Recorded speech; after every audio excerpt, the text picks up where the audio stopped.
Hello, everyone, and welcome once again. Thank you to those of you who are here a little bit early today.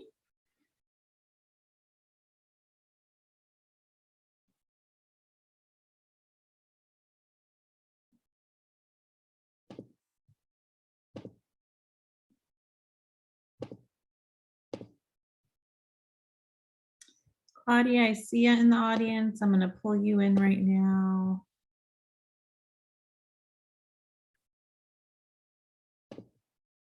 There you go.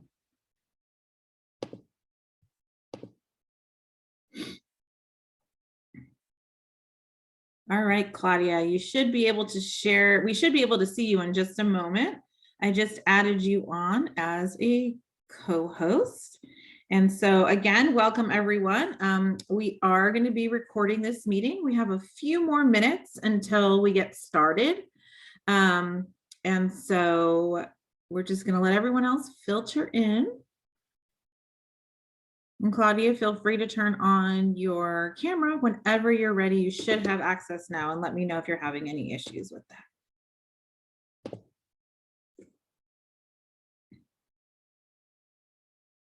Hey, Claudia.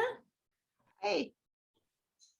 All right, I'm trying to still, let's see, okay.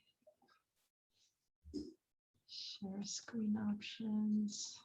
Who can share? Nope, that's not what I'm doing. Hold on. No worries. We have a little bit of time before we get started. So this is the perfect time to just go ahead and get everything set up while everyone filters in.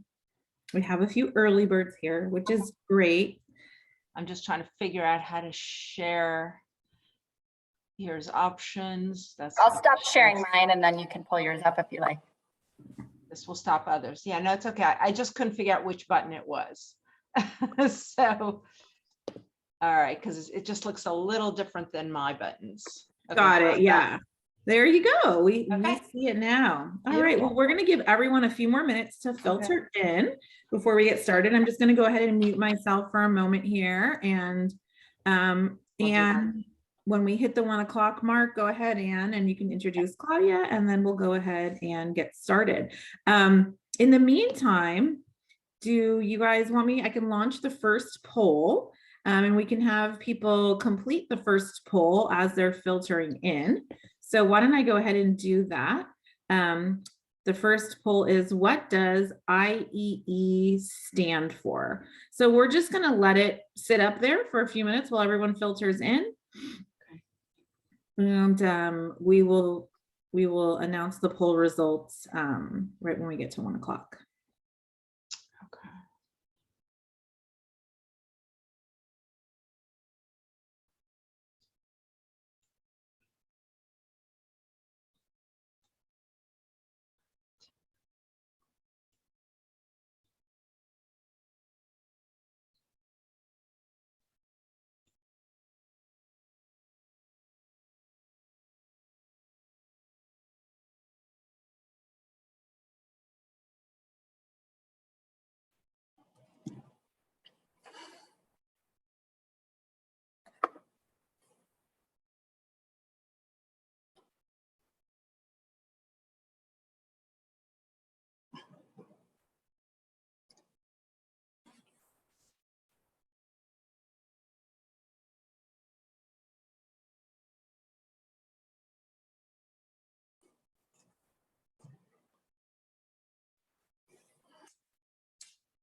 We definitely still have some people joining. Maybe we'll just give it 1 more minute.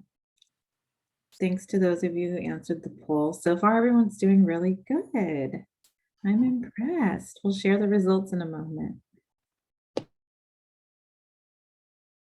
Okay, and my computer says 1, and so we'll just get started, and if people are still coming in, we'll welcome you along the way. So hello everyone, I'm Ann Nygren, and welcome to the 4th seminar today within the fall series of the Transition Institute. We're happy that you are sharing your precious time with us, and we're so excited to build upon our transition professional development from the last 3 weeks.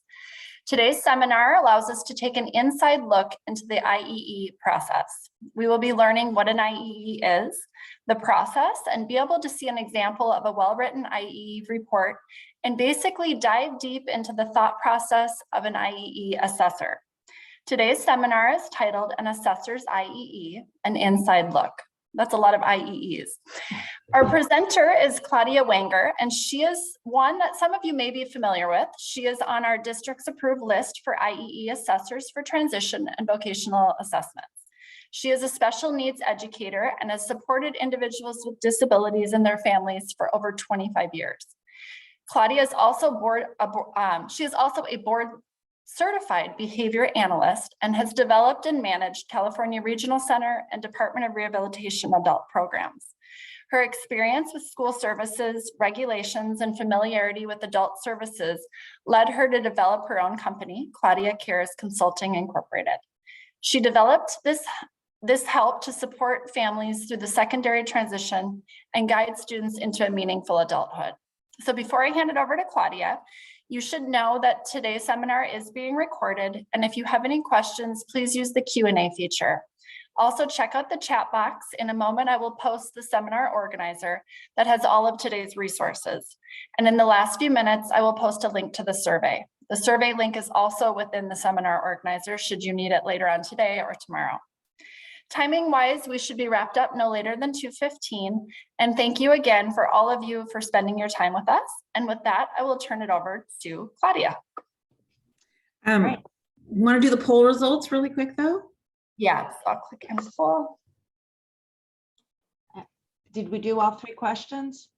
We have just done number 1. Okay, I think So we'll do number 1, and then I'll let you do the introduction, and then we'll do those 2 additional before we go on to the next. Sounds good. All right, cool. All right, so it should be showing the results.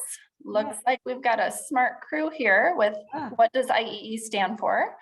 And we will find out from Claudia if we are, if 93% of us are correct in our answering.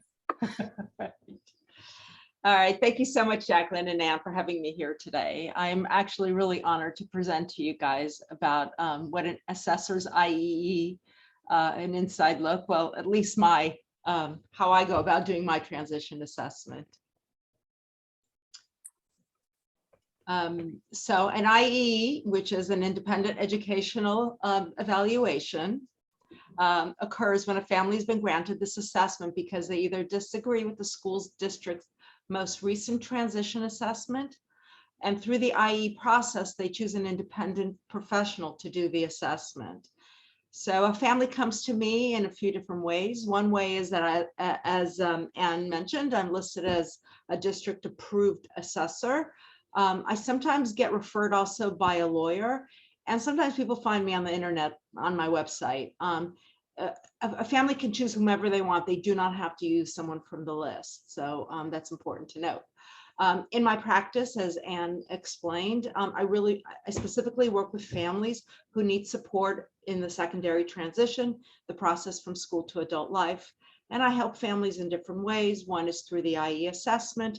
I'm also an independent facilitator at the regional center clients who are trying to enter the self-determination program, fairly new program. So I don't know, maybe all of you aren't aware of it yet. And I also, as a BCBA, I work directly with families in their home to support them with parenting their children, to increase independence and reduce unwanted behaviors with the goal towards adulthood. In my early career, I was a special ed teacher. Actually, I taught for LAUSD, but then later on I moved into the private sector. And then later after that, I worked for an agency where I developed and managed adult programs. They were regional center and Department of Rehab programs. That is actually when I came into contact with so many families with kids with disabilities who had already transitioned into adult life, and the families and their children were just lost. So the families that came to me felt like, were describing the feeling as falling off the cliff, or that their children seemed like they were graduating to the couch. And sometimes, interestingly enough, it didn't happen right away. Some of the students might have gone to community college for 1 or 2 semesters or started a day program through the regional center, but then realized that it wasn't a fit or they failed out.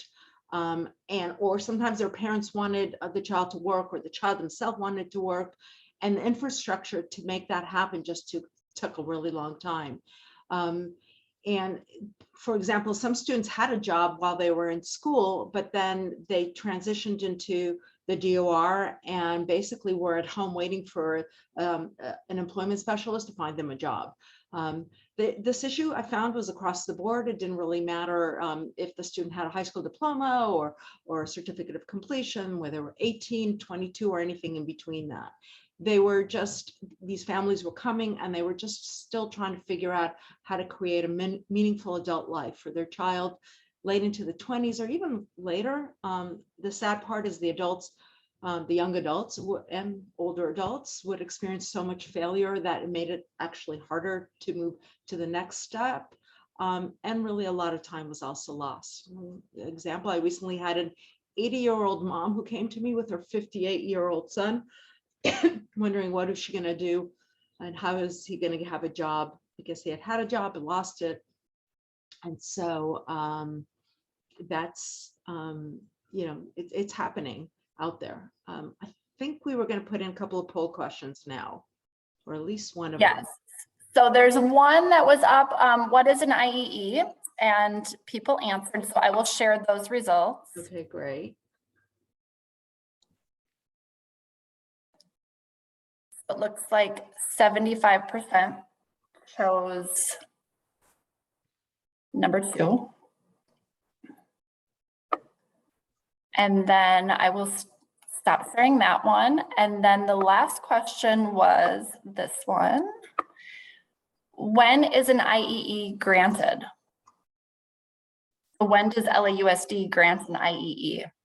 When the parent prefers a non-district assessor, upon any parent request, or when the district assessed a student but parent disagrees with the assessment and district, and it's actually cutting it off on my screen, but I will let you read the rest.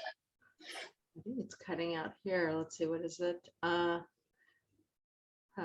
When the district assesses a student but a parent disagrees with the assessment and district determines it cannot defend the assessment. Okay, so answers are coming in for that. I'll give it a couple more seconds here.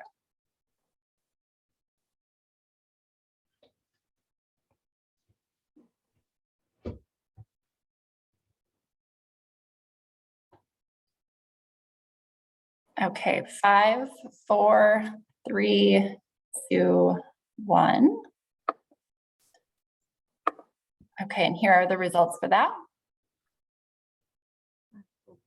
And I will say that most of you were correct. It is not necessarily that the parent requested and we grant it.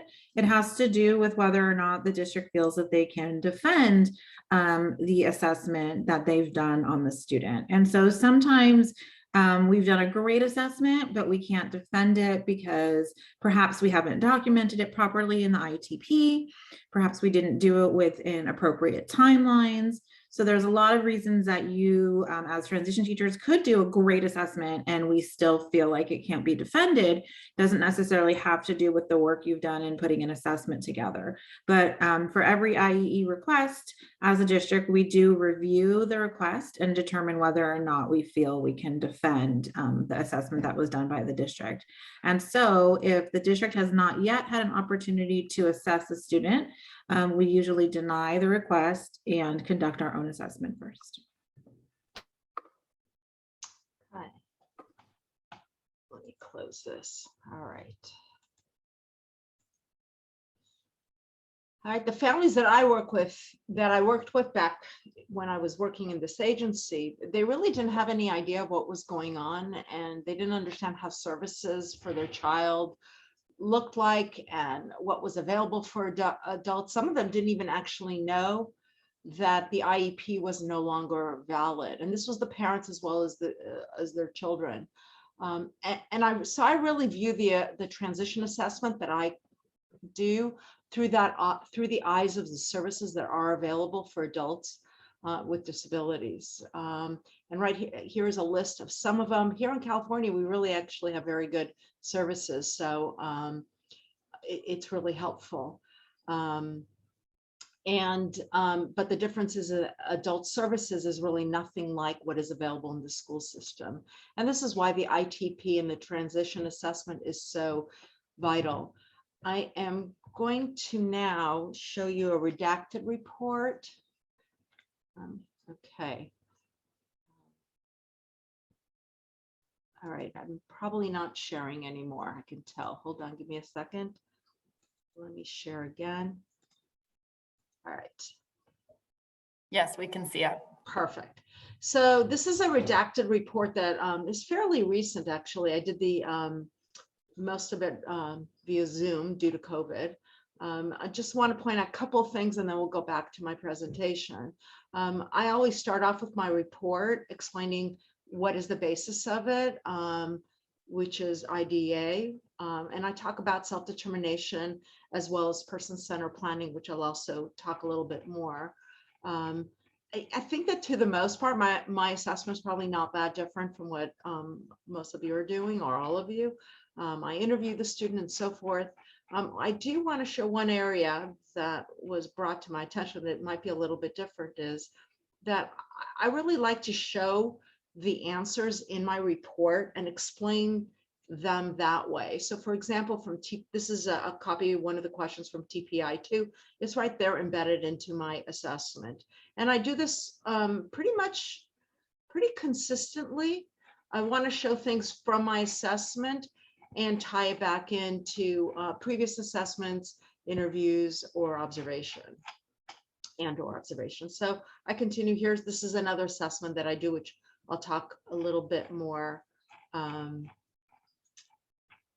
when I go back to the presentation. So this is my assessment. All of you have a copy of this one provided through the Google Docs. So I'm not going to point out too much, but you can sort of see it. I am going to go back to the presentation now. So I'm going to stop sharing this and back.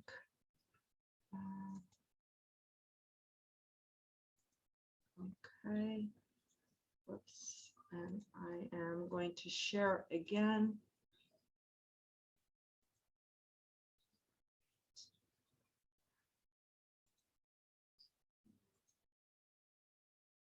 Okay. I just want to make sure I'm sharing the right screen. Yes, it's requirements based on IDEA. Perfect. So I approach a transition assessment through the eyes of IDEA, which indicates that transition assessment is based on the individual child's needs, taking into account the child's strength, preference, and interest.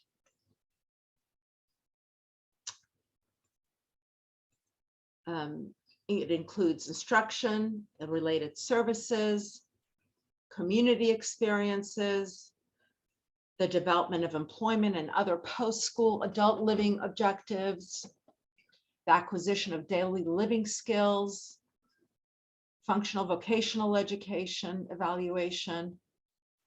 In addition, regulations require that special factors be considered in the area of behavior that impedes learning. So I add that component as well. And furthermore, the IDEA requires that students be invited to the IEP meeting if the purpose of the meeting will be the consideration of the transition services. And in my experience, the students are always invited. I see it on the IEP as well as the parent confirms that. And sometimes the student doesn't attend, or if they do attend, they don't understand what's going on in the meeting. And if they kind of understand, they're still not participating in the decision process at all. As I'm doing the assessment, I keep in mind the goals in the ITP to make sure I'm focusing on getting the information that I need to develop these goals as they pertain to the individual student I'm assessing. The education, training, employment, and independent living.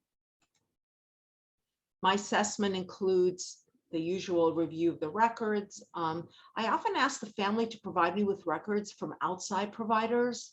For example, I really like to see the individual program plan from the regional center.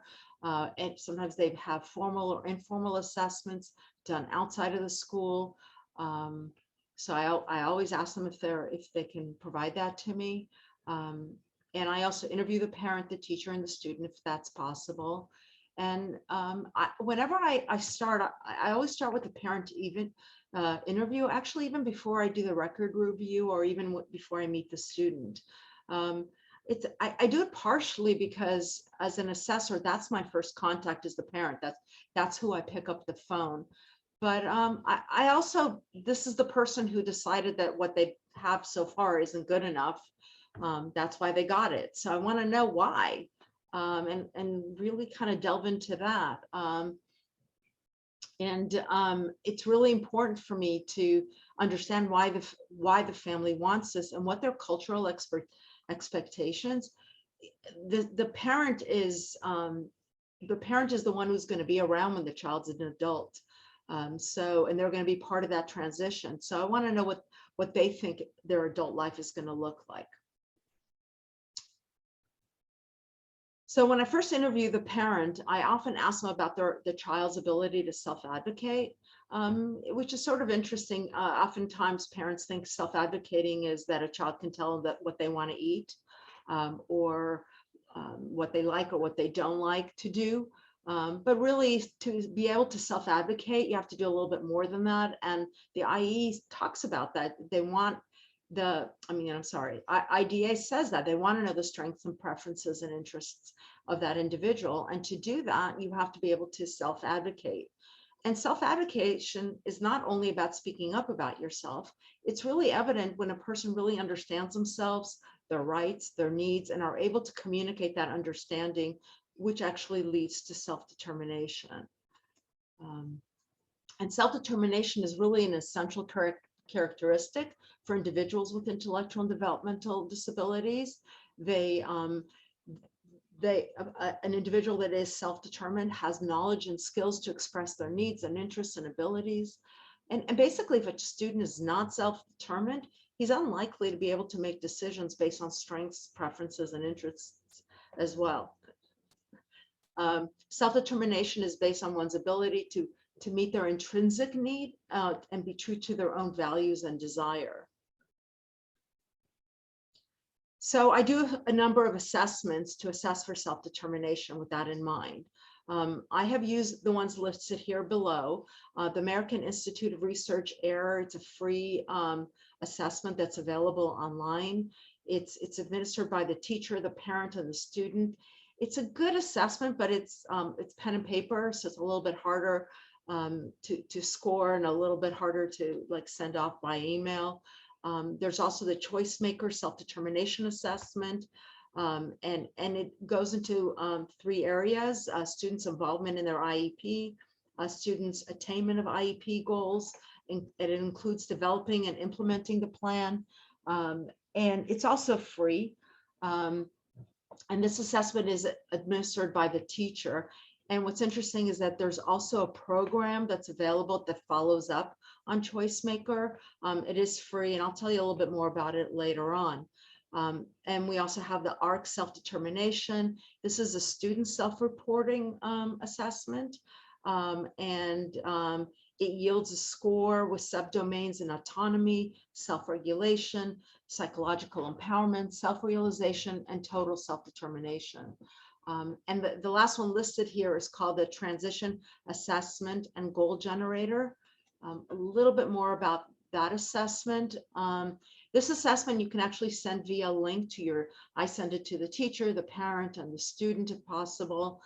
Sometimes I've done it with the parent as well together, and it provides a norm-based graphic profile, and the tag kind of creates a report. It's on a 10-point scale from 0 to 9 on 8 transition skill areas, and it definitely hones in on self-determination.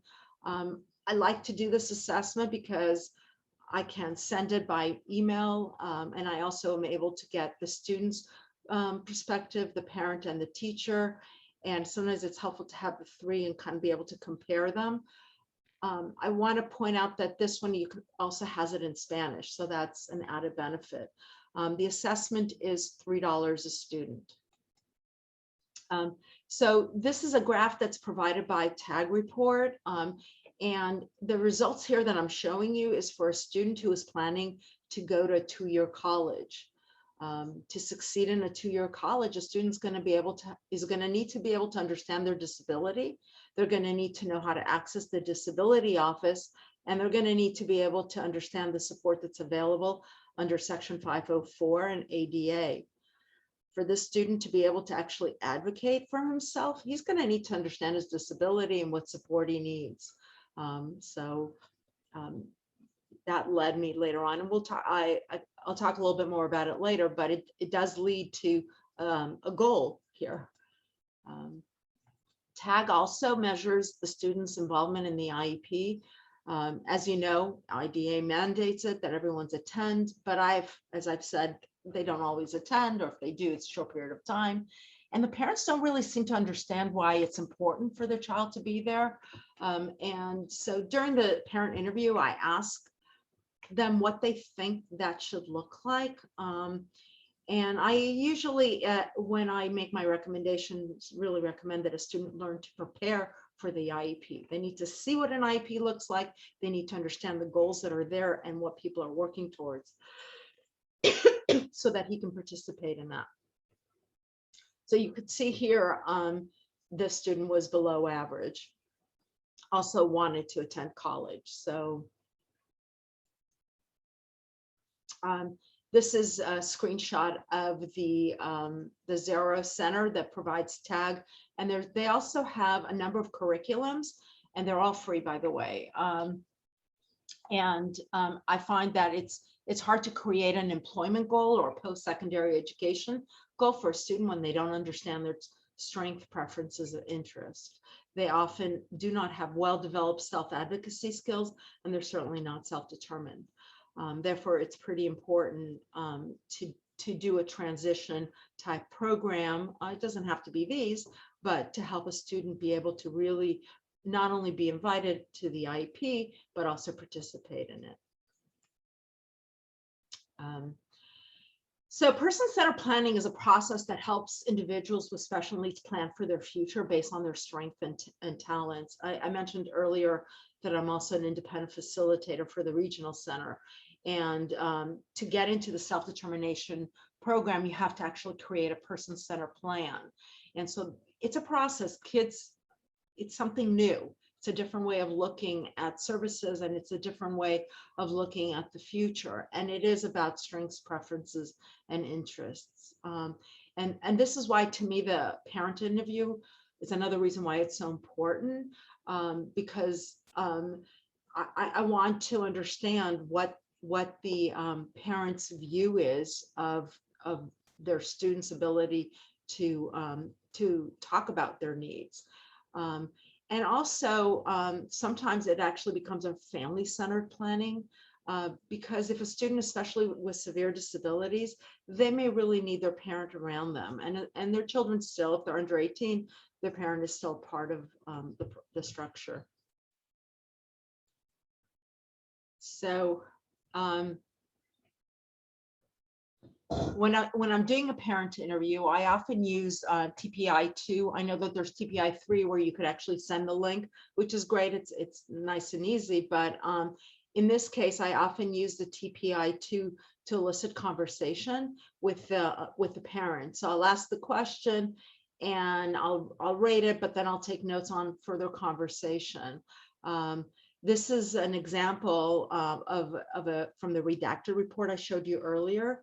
And to me, it was very strange that question number 5, 6, and 7 had such differences between the parent, the teacher, and the student. When I asked the student these questions, he was really unable to answer and just said, I don't know. And when I asked the teacher, obviously she gave him 5 so long the way. And when I asked her, she explained that she does guided lessons and follow-up work, and the students always seem to participate and understand about different jobs and how you should behave on the job and so forth. But the student didn't actually generalize that information. and in further assessment, it became quite evident that the student needed to experience the lesson. He couldn't just hear about it and write about it or answer questions about it. He needed hands-on, concrete to really learn that information. And for example, the same student, when I interviewed him, he told me he wanted to wash dishes for his job. And, you know, I had more information on this from the mom, and basically mom had been working with him to learn to wash dishes, and he was washing his own dishes at the end of dinner and really felt great about it and thought it would be a great job. When I started showing him some pictures of what it looked like in a restaurant with dirty dishes and piles of them, and I asked him, did he want to wash all of those? Then he didn't really want that job. So these kinds of questions led me to believe that the student really needed to feel like, what was it like to wash 50 dishes as opposed to one dish, and led me to a recommendation that he would benefit from doing different jobs along the way so that he could actually experience what it felt like. So during the parent interview, I asked questions about the parents' hopes and dreams for their child in the future, if they understand what the possibilities are. And this helps me better understand how employment and post-school living objections need to be developed.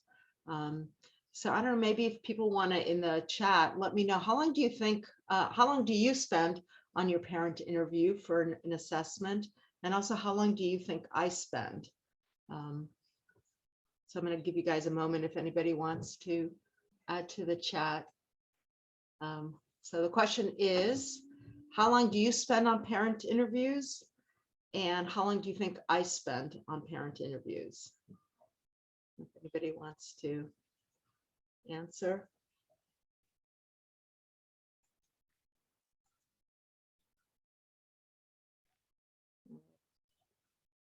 "90 minutes, about an hour." Okay, that makes sense. An hour. Anybody more than 90 minutes? Okay. And he spent 3 days trying to get a hold of a parent in about an hour. Yeah. Okay, an hour before and an hour after, depend on the parents. I actually, some parents, interestingly enough, that they ask for the assessment, and then I also have to chase them, which I still cannot figure it out, right? They've been granted this.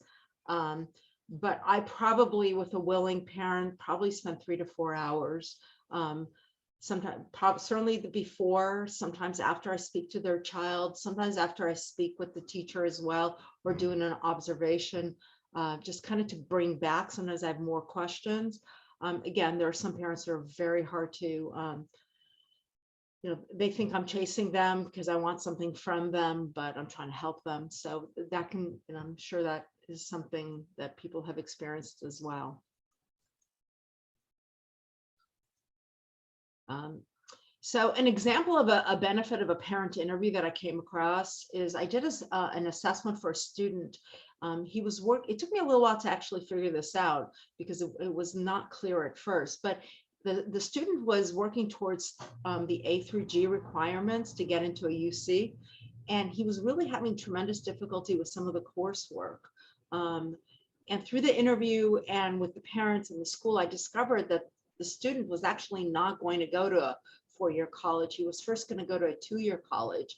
And so at that point, it really wasn't important for him to do the A through G requirements. And it actually removed an obstacle and was a relief to everyone around. So a functional vocational evaluation provides information about jobs or career interests and aptitudes and skills. So information is gathered through situational assessments, observation, and formal measures.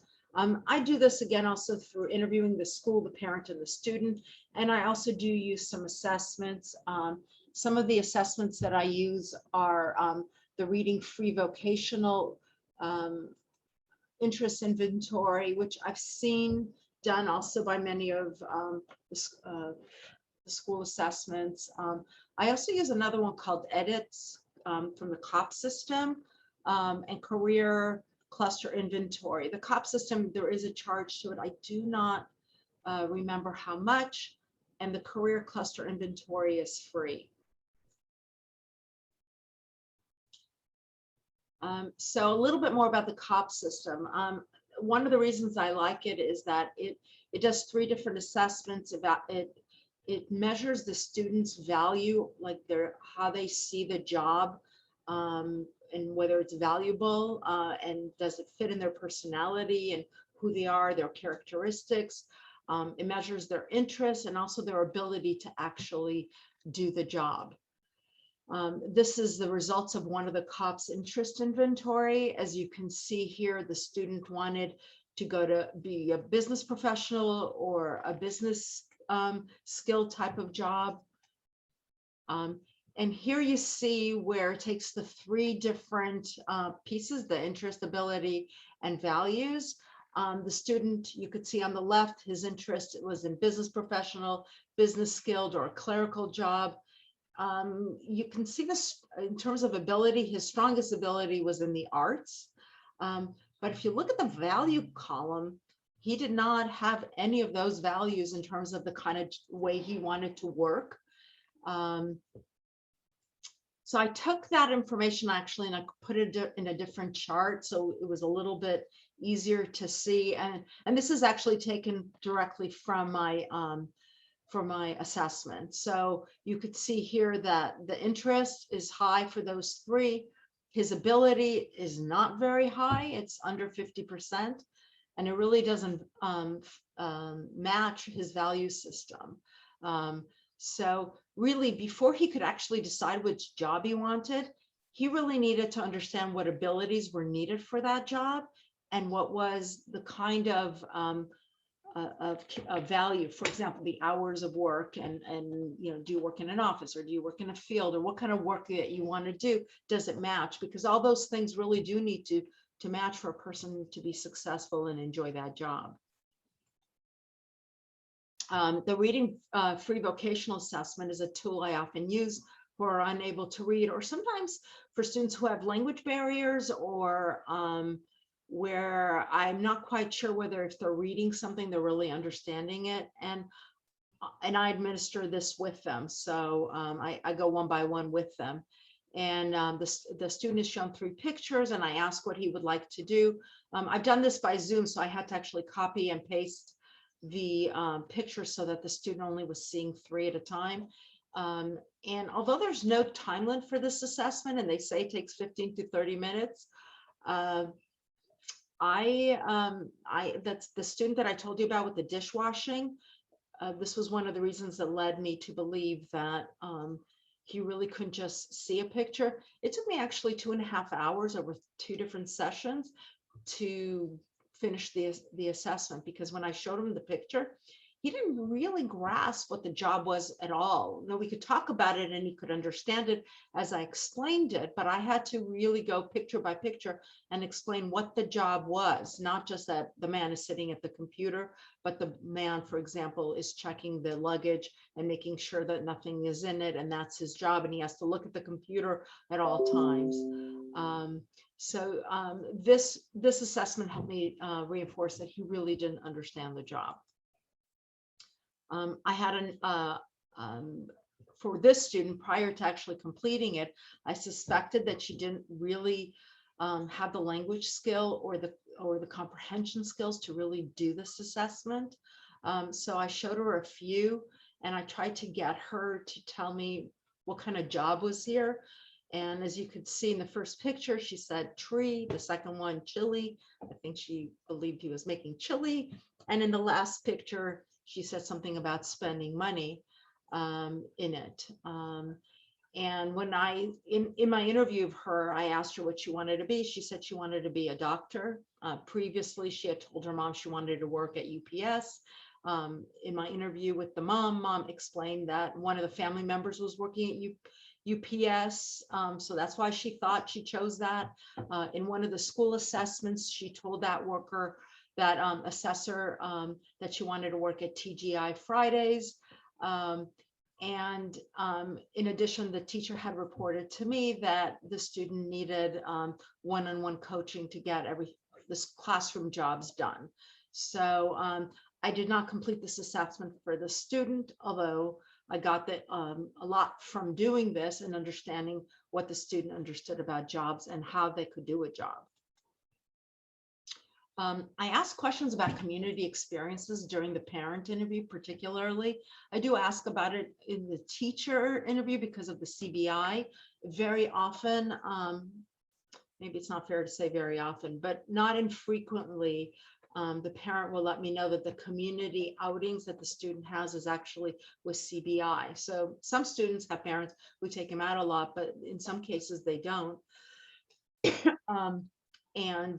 This, in my experience, as I explained earlier, I often found that once a student leaves the school system, they actually do not have a community. For example, if the CBI occurred around the school, the student was bused in, the student's community was very different than what a school community looked like. And sometimes if they did go, if it's the same community, the outings was in the classroom environment. So the people in the community would know the student through the classroom, but not necessarily as an individual. And so I found that often the students' school social activities were also very attached to the school. Once a student aged out, the student had no social activities. And students attending two-year college or adult programming or tech programs through the regional center really have to start all over, creating connections and friendships. And this can be very challenging for many of our students. I do often, when I'm interviewing, suggest to the parents that they start doing extracurricular activities that will continue beyond the school services, for example, Special Olympics. And they can also access other services through the regional center as well. So often students come to school dressed clean, and there's no way for the teacher to know what it took for the parent to make sure that their child looked well and was clean. This is something that I do address during the parent interview as well. I ask them how much does the student do to prepare to go to school, how independent, how much prompting is needed. And often the parent paints a very different picture from what the teacher is telling me. Sometimes I have to, at this point, I will recommend to the family that they access services through the regional center to help them at home. So these are the assessments that I will use to assess life skills. And I've used others, but these are the main ones that I tend to use. So here's an example. I have two different assessments, and this is how I don't always do all of them, obviously. If you look at the TPI-2 assessment, it has it indicates to me that the parent felt that the student was much more limited in his independent skill than the teacher. I was alluding to that in the previous slide. The parent really thought the student could do household tasks, whereas the parent was like, absolutely not. And the student rated himself higher, not quite as high as the teacher, but much higher, obviously, than the parent. So that led me to do the independent life skills inventory. It's a fairly easy assessment. It was created by Washington State Department of Social and Health Services. It's free, it's online, and it comprises of 15 main categories that are listed here, A through O. I'm not going to read them out, but it basically, the assessment, it's fairly easy to do, and you get a rating of whether the student is on basic level, intermediate, advanced, or excellent. And as you could see, when I did the independent living skills assessment for the student, they didn't even rate basic in most things. And so it looked like the student should be able to do it. Based on the teacher, but further assessment through the independent living skills assessment tool, it was really obvious that the student was not able to do it, but his classroom situation wasn't going to help him learn these skills that really occur at home. So I recommended to the mom to access adaptive skills training through the regional center to help him transition into adulthood using that service. This is an example of one of the sections in this assessment. And in this case, the parent only told me that the child was able to dispose garbage. And actually to do it, he had to tie it himself. So he didn't even come up as basic. The AFLS is a much more in-depth living skill assessment. It is a criterion reference skills assessment tool that contains 6 different protocols: basic living skills, home skills, community participation skills, school skills, vocational skills, and independent skills. You don't actually have to do all the assessments. You can actually do different protocols as you want to. It is not a free assessment.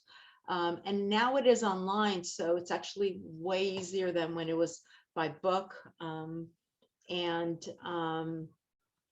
can actually send the link to the parent to complete it on their own. I have done it together with the parent. The assessment, the transition assessment I showed you earlier, I actually did it with the parent. This is an example of independent living skills. And you could see here in the second column is self-care. The teacher had no idea what was happening at home because the child came to school quite well dressed and appropriate.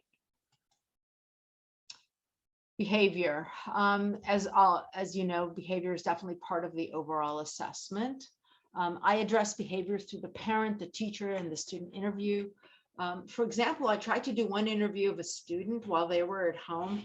This is kind of a new thing that's come up with due to COVID that I think was actually helpful. I wanted to speak to the student and they were at home. And the student wouldn't even look at the camera. She refused to talk to me when the parent asked them to. However, when I scheduled an interview at school, and she was completely eager to speak to me and was very forthcoming. And this is how I learned from the mom that she had difficulty, but then I was able to actually also observe it. And the school's reports did not indicate that there were any behavioral problems at school. So this was just happening at home. The teacher believed that the student's behavior didn't interfere in accessing the curriculum because the classroom was structured and expectations were very consistent. I have seen adults that didn't have any disruptive behaviors at school, but once they enter adult programs or an employment situation, the behaviors become more evident. Adult services are not generally as structured as a classroom environment. As a matter of fact, they have to be in the community. So by definition, they're not going to be as structured. And in this case, I did make recommendation to the parent that they access ABA services through her medical insurance to help her learn to manage those behaviors and increase the student's independence. I also recommended that the students also increase their independence in school because she was very prompt dependent in the classroom. I often look for similarities between reports. So if during the interview I learned something, I go back into the reports provided to me, not only my own assessments, and I want to look to see if what the parent reported to me or what the teacher reported to me was evident in any other reports in other years with other teachers or at home. I look specifically for behaviors that are going to interfere in adult life. And a great example is a student that's prompt dependent. It is not infrequent that I see prompts being used to teach a student a new skill. And that's to be expected. However, when preparing for adult life, it's really vital to begin transitioning and removing those prompts and seeing what the student can accomplish without the prompts. Being self-directed as an adult opens up opportunities.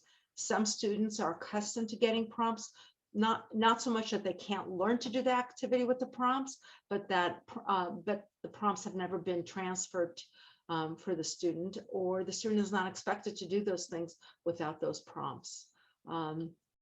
In one student, I recommended a further assessment, specifically looking for prompt dependency. In another student, I had done an FBA previously, so I already knew the student was prompt dependent and that behavior was already being addressed.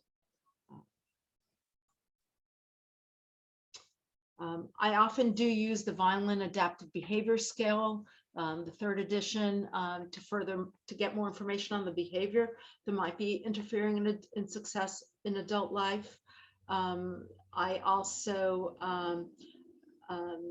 use a psychoeducational report from the school or sometimes an outside. And I look for the adaptive behaviors that are that refer to individuals' day-to-day performance. And as you know, it's a norm-based instrument. And so I get that information. Sometimes it's been done previously, so I can compare even the results I got to the year before as well. And I look also for functional behavior assessment. I also look at that. If I do suspect that the behavior is going to interfere in the adult life, I'll recommend an FBA. The student's behavior during the observation is also my focus. I look for behaviors that may or may not translate well in adult life. For example, a student that is able to follow classroom instruction without the need of instructions being repeated just to them is likely to do better on the job than one that needs repetitions or verbal prompts. A student that interacts positively with their classmate is likely to do better in the community as well. So in summary, I do create a summary at the end of my report. I review the following areas to make sure that they're pertinent to the students based on my assessment. If I identify something in an interview, I look for a pattern in the different assessments and in my observation. And I'm looking for what is unique about that student, as well as what the school, as well as the family, what they can do to best support the transition into adult life. I'll make recommendations in self-determination, self-advocacy. Often I'll make, as I said earlier, I'll recommend that the student prepare for the IEP. I'll make recommendations in post-secondary education, employment, job training, independent living, as well as behavior. So I have 3 examples here for you today. These are recommendations that I made at the end of my assessment. When I did the assessment for this particular student, he was still in the 11th grade. So these were recommendations for the last year and a half. He was supposed to go into a transition program after the high school, and we knew that he was going to do that. So my main goal was what was going to happen for the next year and a half. And this is the redacted report that you have in your file. I did the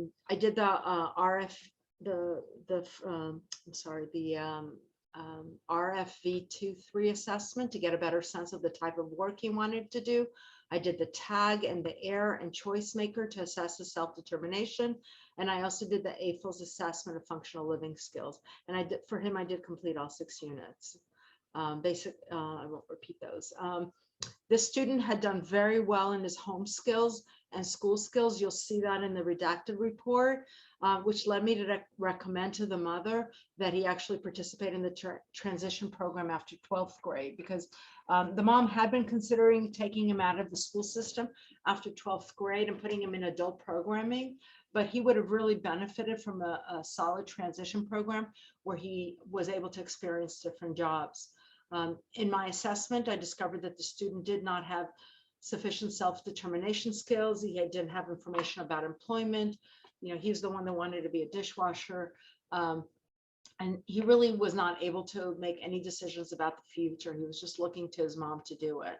And as this was the student that I did the FBA for, so I knew that they were already working on the prompt dependency.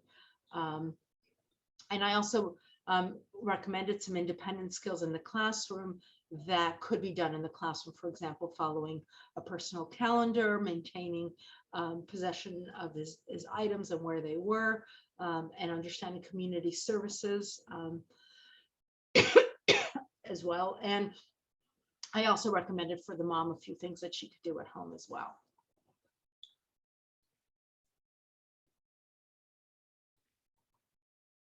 These are goals that I created for a 12th grade student who was working for their certificate completion. His qualifying disability included autism and intellectual disabilities. This assessment was completely done on Zoom due to COVID-19 lockdown. When I interviewed the mom, this is in my first interview, she said she wanted him to go to college, and she told me he did better in general education classes. So I was expecting a very different student than I got, to be honest with you. I interviewed this particular student on 3 separate occasions because he quickly became tired and asked for multiple breaks. And as my assessment on each day he became increasingly agitated and non-responsive. And in each assessment, it became worse and worse. He did tell me he wanted to go to college, but he didn't know what he was going to do in college. When I asked him what he thought he would study in college, he basically gave me his class list that he was currently in. So I was very suspicious about what was going on. I did the TPI-2, and for self-determination, I did TAG and Choice Maker. I attempted to do TPI-2 and the RFV2-3 assessment with the student, but he really was not compliant, and I stopped. When I reviewed the reports, all the documents that I got, I found out that that behavior was not unusual. The question was, why did the mom feel that he could go to college? He was in a self-contained classroom, and she felt he did better in the general population. However, in all the reports, it indicated that that was when he had the most behaviors. And what was interesting about this assessment, and you could say one advantage of doing this via Zoom, is that the mom could actually was in the room while I was doing the Zoom assessment with him, and she could see that behavior. And she was very embarrassed. She even had him apologize at one point, not that it changed his behavior, but she was just pretty embarrassed, quite frankly. And this had been reported to her from the school. I just don't think that she really understood it until she could really see it. When I discussed with him employment opportunities, this is the student that gave me different ideas. And he gave different answers, both to me as well as in all the reports. He gave varied answers, from wanting to be a zookeeper to working at McDonald's. He told me one day he wanted to be a firefighter, and then another day he told me he wanted to be a painter. And one of the things that I learned while I was doing the review of the records was that the student had recently learned to take breaks, which I had experienced. So he had learned to use the breaks, but he'd also learned to use the breaks whenever something was undesirable. So he would just constantly ask for breaks in a really appropriate way where you gave it to him, but then he actually was able to avoid a lot of things. Although the mom wanted to take him out at the end of 12th grade and have him go to a college program, and some had been recommended and so forth, I really recommended that he stay in school services in the CTC program. I explained to the mom what the difference was in adult services, which she was not aware. For example, if a student goes to school and is in a program, they've already learned in school that they have to stay. Whereas in adult services, if they come to pick him up and he doesn't want to go, they won't take him. If he refuses to do something, nothing will happen. He will not have to do it. Nobody forces any adult in adult services. Once I really was able to explain to the mom what adult services look like, the IEP does not go to college. He won't be in a classroom of 6 or 7 students and so forth. Then she was more open to the CTC program.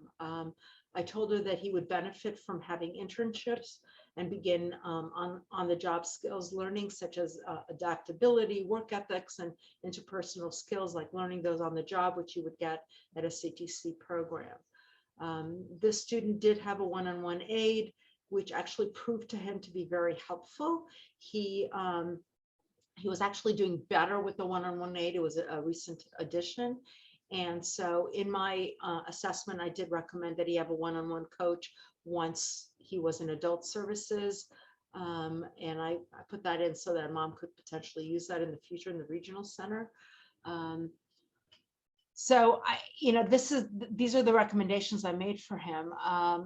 He also, when I interviewed mom, she indicated that he was not independent in many of the life skills, and she often had to do things for him or prompt him along. I recommended that she reach out to the regional center and get adaptive skills training or independent skills training services. And, although IDEA indicates that independent skills can be assessed by the can be addressed in the ITP, the classroom program that he was in was just not going to address those things. And I didn't feel that the student was even going to be open to those skills being taught in the classroom environment. So this was something that the mom was going to have to do at home. And my last example is also a 12th grade student working towards a certificate of completion in a self-contained classroom. This student was identified with intellectual disability, and she was well below average. And she also met the eligibility for a student with speech and language disability. In my interview with the mom, mom was not able to handle her behavior at all. This was the student that I mentioned earlier that wouldn't look at the screen when she was with the mom, but at school it was just fine.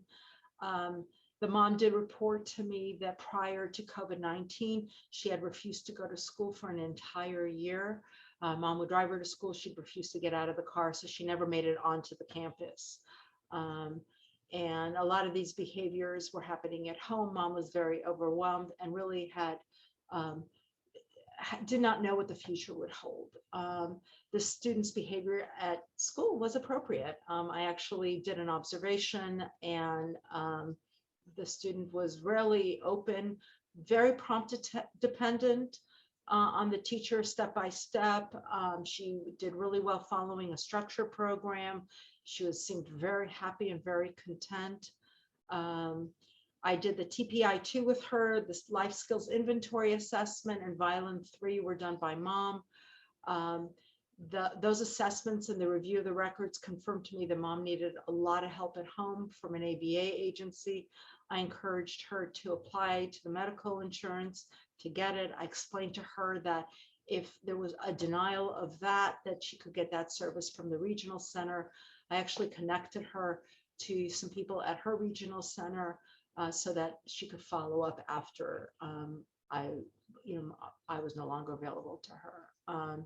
And I also suggested that the prompt dependency really needed to be addressed at school under the pre-employment IEP goals, that she really needed to be able to follow 2 or 3 stepped instructions independently, and maybe even learn to use some kind of a visual schedule to actually go to it and use it rather than need either a teacher's verbal prompt or gesture.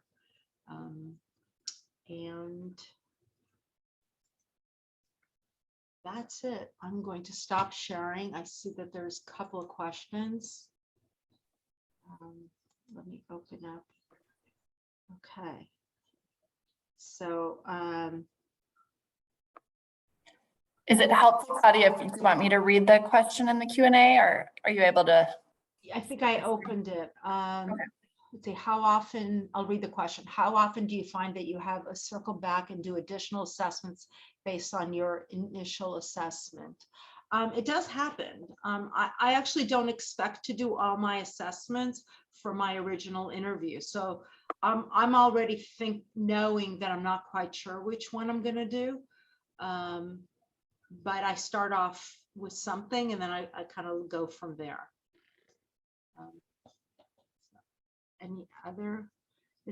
Here's another one.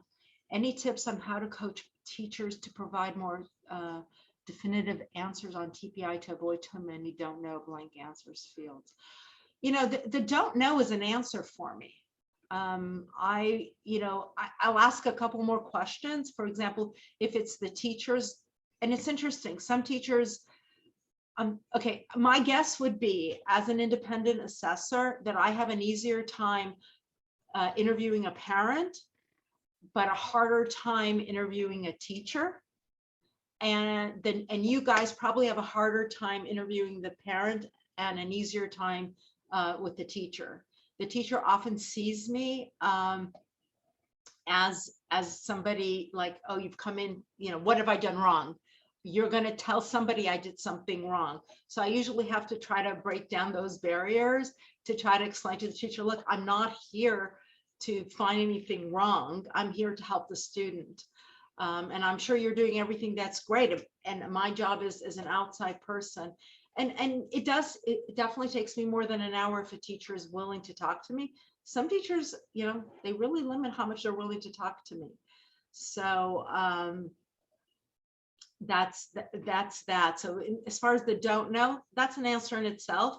And sometimes I know I had one teacher that said a lot of don't knows, and I felt like that was because she was really fearful that I would find she really needed a lot of reinforcement, and even giving it to her it didn't work. And I actually, the one teacher that gave me tons of it is the one that I did the FBA first, and that was pre-COVID, and then I did a second assessment for the transition assessment, and she got a little bit better, but she that was just who she was. So I don't know from the student tells me that the student doesn't have any clue what's going on. There's a question here for you, Jackie. Do you see it? I do. And the question says, can transition teachers recommend ABA services? And the answer is no, because we are doing transition assessments. Claudia has a BCBA. If any of you have a BCBA, let me know, but we are representing the district in transition, and the district has specific assessors for behavior. So it is possible for us to determine that a behavior could be impeding a student's ability to successfully transition, and then have a discussion with the IEP team as to whether or not there needed to be a transition, a behavior assessment for the student. That's absolutely something as a transition teacher that you could bring to the table if you noticed that it was a factor. But that would be a discussion for the IEP team and then the parent as well as to whether or not they wanted to do a behavior assessment.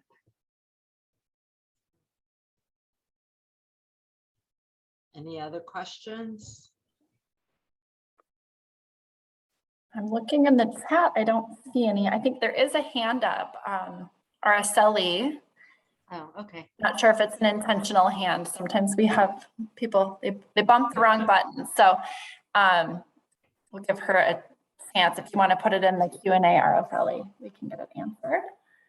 But I think this was great, Claudia. I think we titled it right with an inside look. That's what it felt like. And it was nice to kind of feel like we got to read through your notes and your thought process of how you come to write dynamic vocational transition assessments. So I thoroughly enjoyed your presentation. And I posted that seminar organizer in the chat box. So all of the resources that she shared today, the list of assessments, her contact info, and also an example of the report that she showed is in that seminar organizer. So now you can take some more time and go through. I think it's like, didn't we say 17 or 22 pages? I can't remember how long the assessment report is, but take some time to look through that, and you can see the time and effort that Claudia takes to do these IEEs with our students definitely shows in her reports.